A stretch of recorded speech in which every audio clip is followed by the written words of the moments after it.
नमस्ते बच्चों, my self Jaiswal sir. हम पढ़ रहे हैं class 9 science chapter tissues. Last class में हमने ये देखा था कि प्लांट टिश्यूज़ दो तरीके के होते हैं। एक तो मेरिस्टेमेटिक टिश्यू जो कि कंटिन्यूअसली डिवाइड करते हैं, और दूसरे परमानेंट टिश्यू जो डिवाइड नहीं करते हैं और they have division of labour, they undertake certain job of plant, वो प्लांट का कोई ना कोई काम करते हैं। तो फर्स्ट कैटेगरी हमने देख ली थी प्लांट्स में, meristematic tissue. Now we will see the next category of the plant tissue, that is called permanent tissue. So permanent tissue ये क्या होते हैं?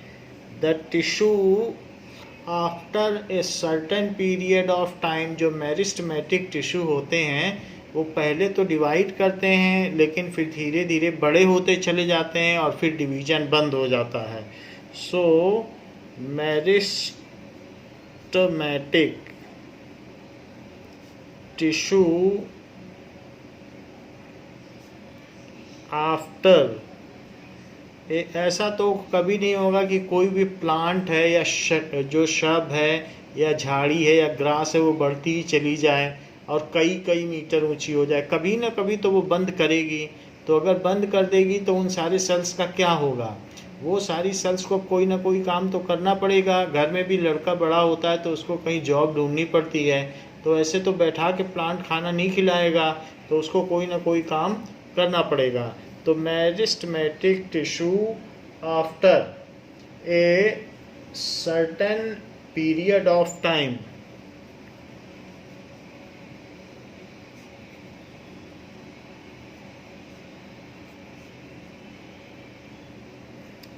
stop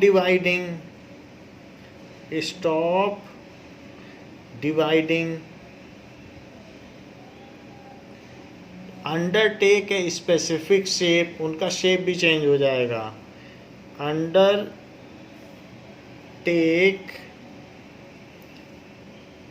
a specific shape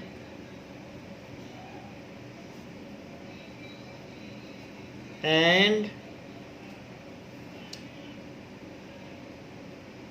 have they are now involved into some division of labor and they do certain specific job.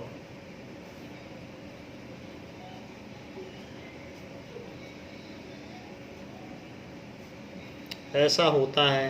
तो बात कही गई है कि those meristematic tissue which have lost ability to divide and have taken up a specific role of the plant is called permanent tissue. तो ये इसकी definition है। those meristematic tissue which have lost ability to divide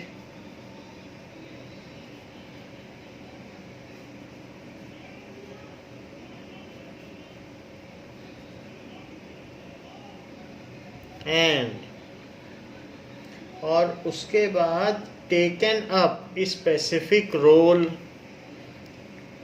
taken up specific role, उन्होंने कुछ न कुछ role ले लिया है, are called permanent tissue, are called permanent tissue.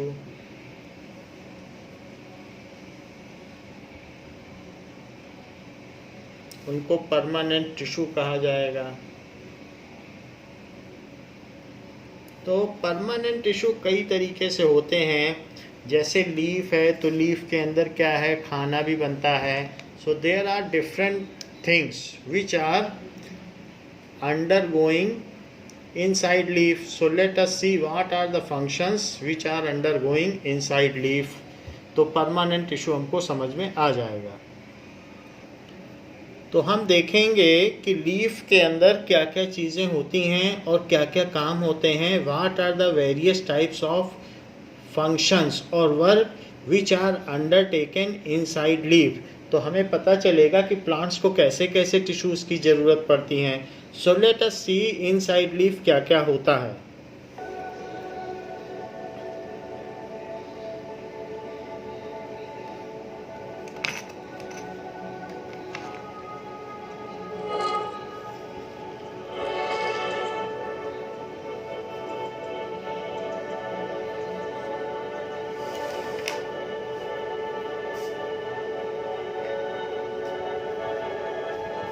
This is stomata. अगर हम देखेंगे तो ये स्टोमेटा है. This is the opening. तो हम यहाँ पर देख रहे हैं कि स्टोमेटल ओपनिंग ये है.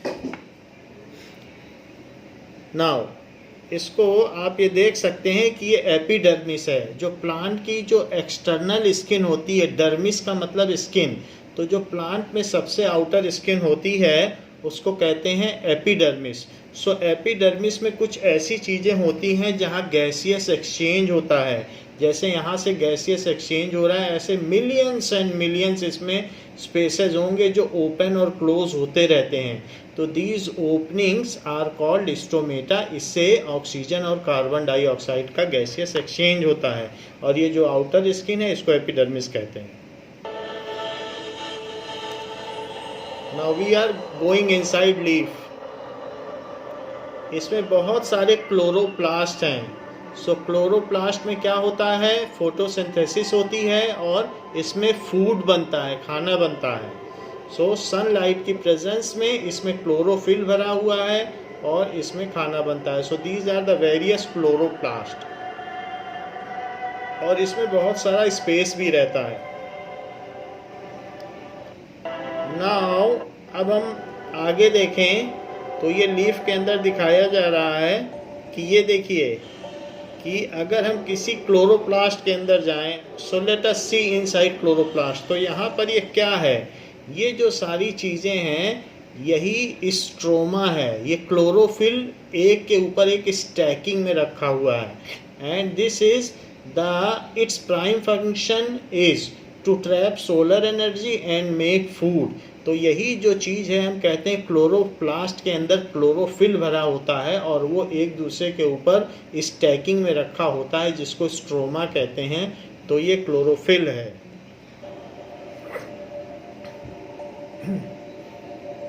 सो किसी भी क्लोरोप्लास्ट में क्लोरोफिल ऐसे भरा हुआ होगा.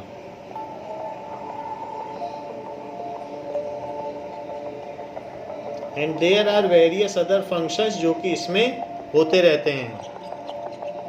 Now we will see stomata क्या होता है. जो आउटर स्किन है उसको हम एपिडर्मिस कह रहे हैं. उसमें बहुत सारे छोटे छोटे ओपनिंग्स होते हैं जिससे गैसियस एक्सचेंज होता है. Let us see it.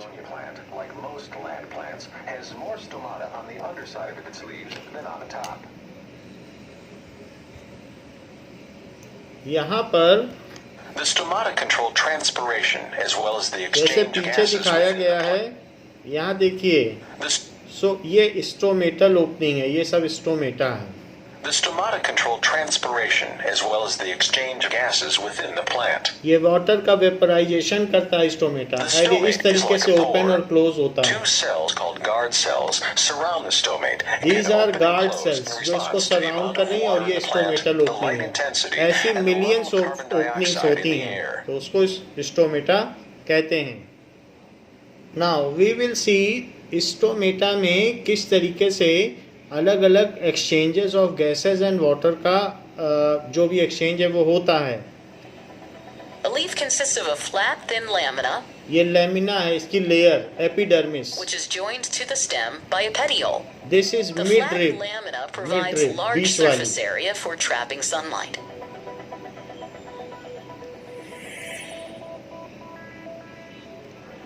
अगर इसका ये A मिड रिब है. cross-section of the leaf shows the upper and lower layers of cells which are flat and irregular. This is upper epidermis, this is lower Below the upper epidermis. layer is the layer of tightly packed cells. These cells have specialized organelles called chloroplasts.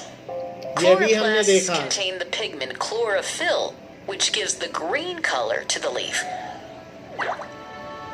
The next layer has loosely arranged cells with large air spaces.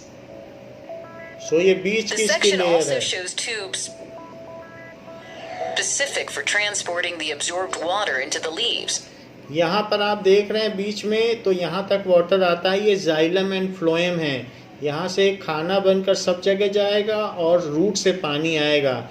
तो यहाँ पर आप देख रहे हैं कि xylem and phloem complex tissue है, और ये बीच में मीजोफिल है जिसमें लूजली पैक्ड सेल्स हैं। ये सब कॉलन काइमा की बनी होती है। और ये जो मिड रिब है, जिसको कि अभी थोड़ी देर पहले बताया गया, तो हम लोगों ने देखा, यहाँ पर आप देखिए ये मिड रिब है, तो ये मिड रिब है, दिस इज कॉलन काइमा। और जो बीच की चीज़ है, जैसे ये सब है, ये पैरन काइमा की होती है। तो ये पैरन काइमा हो गया, और ये बीच की रिब है, मिड रिब आपकी जो लीफ के मीड में होती है, तो उसको वो कॉलन काइमा की है, और वहाँ पानी आता है और खाना यहाँ से जाता है। तो जाइलम और फ्लोएम यहाँ तक है। जाइलम और फ्लोएम रूट से लेकर लीफ तक होते हैं। Section of the leaf shows the upper and lower layers of cells which are flat and irregular. Upper layer में स्टोमेटा नहीं होता है, क्योंकि अगर उस पर धूल जम जाएगी तो वो सांस नहीं ले पाएगा। स्टोमेटा लोअर लेयर में होता है। ये आप देखें नीचे स्टोमेटा दिख रहे हैं, अपर में नहीं होता है, नहीं तो धूल जमेगी, डस्ट आ जाएगी तो सांस कैसे लेगा। Below the upper layer is the layer of tightly packed cells. These cells have specialized organelles called chloroplasts. Chloroplasts contain the pigment chlorophyll, which gives the green color to the leaf. The next layer has loosely arranged cells with large air spaces. The section also shows tubes specific for transporting the absorbed water into the leaves. The lower layer has many pores called stomata. ये Each stoma stomata is है, इसमें surrounded by guard two cell है। guard cells, which regulate opening and closing of the stomata. A leaf absorbs carbon dioxide from the environment through these stomata, which after passing through air spaces, ये CO2 absorb कर रहा है। enter into the chlorophyll containing cells.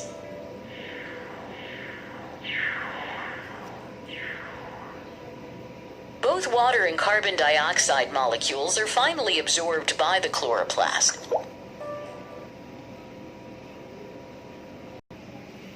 Now permanent tissue वो होती हैं जो meristematic tissue अब divide होना छोड़ दें और किसी न किसी काम को अंडरटेक कर लें। सो हमने प्लांट टिश्यू के डिवीज़न में दो चीज़ें देखी। एक तो ये बात हमने देखी कि प्लांट टिश्यू दो तरीके का होता है। So plant tissue, one is meristematic. Meristematic के बारे में हम पढ़ चुके हैं। सो मेरिस्टेमेटिक, जिसको कि हमने 3 पार्ट में अलग अलग आपको बताया। एक एपिकल, सेकंड इंटरकैलरी और तीसरा लेटरल। तो ये अभी हमने आपको बता दिया है। Second is permanent. Permanent tissue वे होते हैं जो डिवीज़न की एबिलिटी खो चुके हुए होते हैं। They have lost the ability of division and have undertaken certain job. तो ये दो तरीके के होते हैं, एक सिंपल और दूसरे complex. Simple and complex. Simple permanent tissue contains only one kinds of cell. So contains only one kind of cells. इसमें सब एक ही तरीके की सेल्स होती हैं, वो जो काम कर रही होती हैं वो एक तरीके की होती हैं। जबकि कॉम्प्लेक्स में क्या होगा, कॉम्प्लेक्स में जाइलम है या फ्लोएम है, वो कई कई सेल का ग्रुप है, काम एक ही करेगा लेकिन उसमें कई तरीके की सेल होंगी। तो contains more than one kind of cells, contain more than one kind of cells. तो इसी वजह से इसे कॉम्प्लेक्स कहते हैं। कई तरीके की सेल एक ही काम को करती हैं। सिंपल परमानेंट टिश्यू दो तरीके की होती हैं कि एक ऐसी होती हैं जो प्रोटेक्टिव टिश्यू होती हैं, प्रोटेक्टिव, वो प्रोटेक्ट करती हैं, और दूसरी सपोर्टिव होती हैं, वो सपोर्ट करती हैं, मैकेनिकल स्ट्रेंथ देती हैं। प्रोटेक्टिव टिश्यू कौन होती है? Which protects plant from external environment. जैसे प्लांट को अगर पानी में पत्ती को डाल दो तो बहुत दिनों तक रखी भी रहेगी, तो उसमें वो वाटर लॉगिंग, वो सड़ेगी नहीं। तो प्रोटेक्टिव टिश्यू जैसे अभी हमने आपको दिखाया था एपिडर्मिस, जिसमें स्टोमेटा होता है। तो लीफ के ऊपर जो एपिडर्मिस होता है, एपी का मतलब एक्सटर्नल और डर्मिस का मतलब त्वचा। सो एक्सटर्नल स्किन, एपिडर्मिस का मतलब होता है external skin. So epidermis, endodermis, mesodermis, तीन तरीके की त्वचा होती है। अंदरूनी त्वचा एंडोडर्मिस, मीजोडर्मिस मध्य की त्वचा। सो दैट इज डर्मिस का मतलब होता है स्किन। तो प्रोटेक्टिव टिश्यू में दो चीज़ हो सकती है। एक तो एपिडर्मिस हुआ जो अभी हमने देखा, जिसमें स्टोमेटा था और गार्ड सेल था। तो इसका काम होता है कि प्लांट की आउटर जो लीफ है या स्टेम, उसको प्रोटेक्ट करना। सो इसका काम सपोर्ट देना या स्ट्रेंथ देना नहीं है। तो प्रोटेक्टिव टिश्यू में आती है एपिडर्मिस, और दूसरी आती है कॉर्क। तो कॉर्क भी आ सकती है और बार्क भी आ सकती है। मान लीजिए आप पेड़ पर एक लाठी मार दें तो उसके अंदर कुछ जाइलम या फ्लोएम टूटेगा नहीं, क्योंकि उसके ऊपर एक कुशन का इफेक्ट है, क्योंकि उसके ऊपर जो डेड सेल्स हैं, बार्क है जो उसके ऊपर प्लांट के ऊपर रहता है, तो वो उसको बचा लेगा, तो वो भी उसकी रक्षा करता है। तो ये प्रोटेक्टिव टिश्यू हुई। जो उसके ऊपर कॉर्क है उसमें बहुत सारी एयर भी होगी, और एपिडर्मिस है, एपिडर्मिस में स्टोमेटा आ जाएगा, स्टोमेटल ओपनिंग, जिससे वो एक्सचेंज करता है। हाँ, कुछ ऐसी टिश्यू होती हैं प्लांट्स में जो उसको सपोर्ट देती हैं। तो उसमें कॉलेनकाइमा, पैरेनकाइमा और स्लेरेनकाइमा आती हैं। इनका काम है प्लांट को एक तरीके की टर्जिडिटी देना, टाइटनेस देना, उसको फर्मिटी देना, और साथ ही साथ मैकेनिकल स्ट्रेंथ भी देना। तो सपोर्टिव टिश्यू तीन तरीके की बताई गई। कौन कौन सी बताई गई? एक तो सबसे बेसिक है पैरेनकाइमा, सेकंड है कॉलेनकाइमा, और तीसरी है स्लेरेनकाइमा।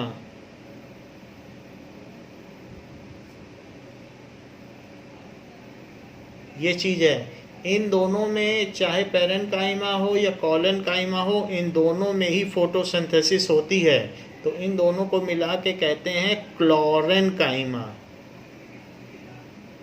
क्यों क्लोरेनकाइमा कहते हैं? क्योंकि इसमें क्लोरोफिल भरा होता है और इसमें फोटोसिंथेसिस होती है, जबकि स्लेरेनकाइमा जैसे नारियल का जूट है, कोकोनट का आउटर है, तो वो चीज़ होती है, डेड सेल की बनी होती है। तो स्लेरेनकाइमा डेड सेल्स होती हैं।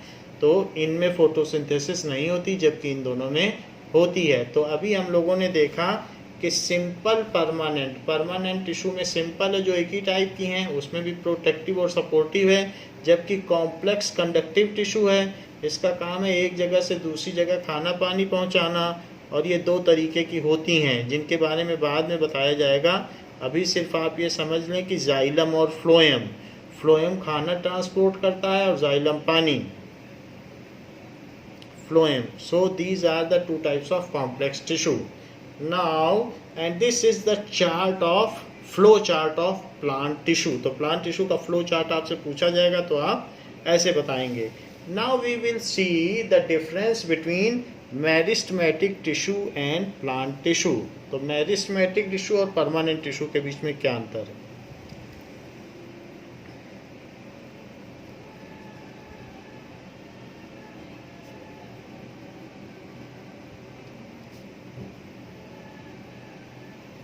And permanent tissue. Let us differentiate between meristematic and permanent tissue. So इसमें क्या होगा, इसकी जो भी सेल्स होंगी वो स्फेरिकल होंगी, पॉलीगोनल होंगी और अनडिफ्रेंशिएटेड होंगी. सो इसकी कंपोनेंट सेल्स, क्योंकि टिश्यू तो सेल से मिलके बना हुआ होता है, तो its cells are spherical, oval, polygonal, बहुत सारी साइड्स होती हैं जैसे हेक्सागोनल, पॉलीगोनल एंड अनडिफ्रेंशिएटेड. उसमें कुछ चेंज नहीं है, सेल टाइप ही हैं. अनडिफ्रेंशिएटेड, जैसे जितने भी बच्चे पैदा होते हैं सब एक जैसे ही दिखते हैं और बाद में धीरे धीरे सबके फेस में चेंज आने लगता है, तो वैसे ही यहाँ पर भी अनडिफ्रेंशिएटेड है. और जबकि its component cells are large differentiated with different shapes, बाद में वही क्या हो जाएंगी, इट्स सेल्स आर लार्ज होंगी and differentiated with and are of different shapes, differentiation हो जाता है, तभी वो अलग अलग काम कर पाती हैं. इसमें क्या चीज़ होती है, इंटरसेलुलर स्पेस नहीं होता, इंटरसेलुलर स्पेस इज एब्सेंट. तो इसमें अंतर कोशिकीय आकाश अनुपस्थित होता है. Intercellular space is absent. जबकि जो परमानेंट टिश्यू हैं उनमें इंटरसेलुलर स्पेस होता है. आप देख लें तो इसमें आपको जगह जगह दिखाई दे रहा है इंटरसेलुलर स्पेस, जैसे कि ये देखो इंटरसेलुलर स्पेस दिख रहा है. तो इसलिए intercellular space is present. Intercellular space is often present. स्लेरेनकाइमा में नहीं होता, उसमें कुछ न कुछ लिग्निन या कोई ऐसी चीज़ जमा हो जाती है सीमेंट टाइप और वो स्पेस ख़त्म हो जाता है, तो इसीलिए ऑफन कह रहे हैं. वो मैं बाद में बता दूंगा. ऑफन प्रेजेंट, अक्सर प्रेजेंट होता है, किसी में नहीं होता. इसके अलावा सेल वॉल, अभी नई नई सेल है तो इसमें सेल वॉल की क्या ज़रूरत है, वो तो जो प्लांट का नया पार्ट है वो खूब अच्छे से मुड़ जाता है. तो सेल वॉल इसकी बहुत थिन होती है. तो cell wall is thin and elastic. Cell wall is thin and elastic, मुड़ जाती है. और जब एक बार परमानेंट हो जाती तो मुड़ती नहीं है, फिर वो टूट जाती है. Cell wall is thick. Cell wall is thick, इसमें थिक होती है और मुड़ेगी नहीं. एंड नॉन इलास्टिक, जैसे रबर बैंड है वो इलास्टिक है और कुछ ऐसी चीज़ें होती हैं कि वो टूट जाती, नॉन, मुड़ती भी नहीं है, इलास्टिक ऐसा होता है. इसके अलावा it's cells grow and divide regularly. इसका इम्पॉर्टेंट डिफरेंस है. इट्स सेल्स ग्रो भी करती हैं, तेजी से बढ़ती हैं, एंड डिवाइड रैपिडली. जबकि it's sales do not divide. It's sales do not divide, वो डिवाइड नहीं करती और वो कुछ न कुछ काम ले लेती हैं. Now its cells are living. इसमें सेल्स लिविंग होती हैं, जबकि हम जानते हैं इसमें 3 चीज़ें हैं, पैरेनकाइमा, कॉलेनकाइमा, स्लेरेनकाइमा. स्लेरेनकाइमा की सेल डेड है, जैसे नारियल का जूट, वो कितने दिन तक भी रखे रहो वैसे ही रहता है. So its cells are living, ये तो लिविंग है, जबकि इट्स सेल्स आर लिविंग भी हो सकती हैं। लिविंग है पैरेन्काइमा और कोलेनकाइमा में, और स्लेरेन्काइमा में क्या है, डेड। लिविंग भी हो सकती है, डेड भी हो सकती है। तो ऐसा हो सकता है। It provides growth to plant, इसका काम क्या है, it provides growth to plant. It gives mechanical support, it gives mechanical support भी देता है, परमानेंट टिश्यू है तो बहुत काम करता है। कंडक्शन का भी काम है, क्योंकि इसी के अंदर में तो कॉम्प्लेक्स टिश्यू आता है, खाना पानी पहुंचाना। प्रोटेक्ट भी करेगा, क्योंकि परमानेंट टिश्यू के अंदर ही तो प्रोटेक्टिव टिश्यू भी है, सपोर्टिव टिश्यू भी है, सिंपल परमानेंट, कॉम्प्लेक्स परमानेंट। तो आप फ्लो चार्ट एक बार बना के देख लें। सो इट गिव्स सपोर्ट देगा, ठीक है, प्रोटेक्ट भी करेगा, और इसके अलावा कंडक्शन भी करेगा, बहुत सारे काम करेगा। सो सपोर्ट है, कंडक्शन भी काम है इसका है, ये भी सब काम करेगा।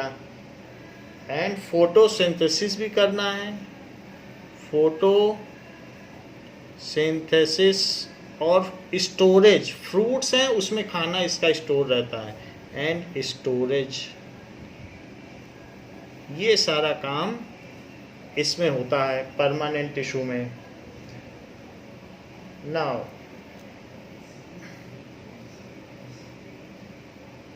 सेल ऑर्गेनेल्स जो होते हैं, हमने आपको उसमें बताया इनका काम क्या है, तुरंत डिवाइड करना, बढ़ना। तो cell organelles are very few and undeveloped, ये हमने शुरू में ही बता दिया था कि cell organelles are very few and undeveloped, ऐसा इसमें बताया गया है। तो सारे नहीं होते हैं, बस थोड़े से होते हैं, वेरी फ्यू एंड अनडेवलप्ड। जबकि ऑल सेल ऑर्गेनल्स प्रेजेंट होंगे।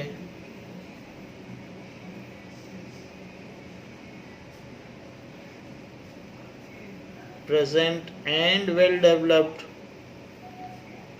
वेल डेवलप्ड, और वो अच्छी तरीके से डेवलप्ड भी होंगे, ये है।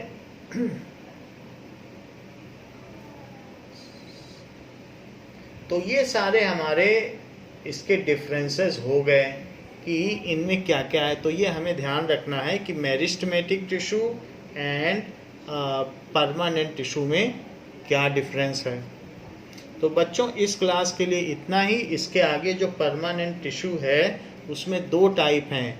एक तो परमानेंट टिश्यू में सिंपल है, तो सबसे पहले हम सिंपल के बारे में जानेंगे, और सिंपल में भी प्रोटेक्टिव के बारे में जानेंगे, जिसके वीडियोस हमने देखे। हम कॉर्क सेल के भी वीडियोस देखेंगे, और इसके अलावा हम सपोर्टिव टिश्यू के बारे में भी जानेंगे। तो नेक्स्ट वीडियो में हम ये सब पढ़ेंगे। इस क्लास के लिए इतना ही। थैंक यू बच्चों।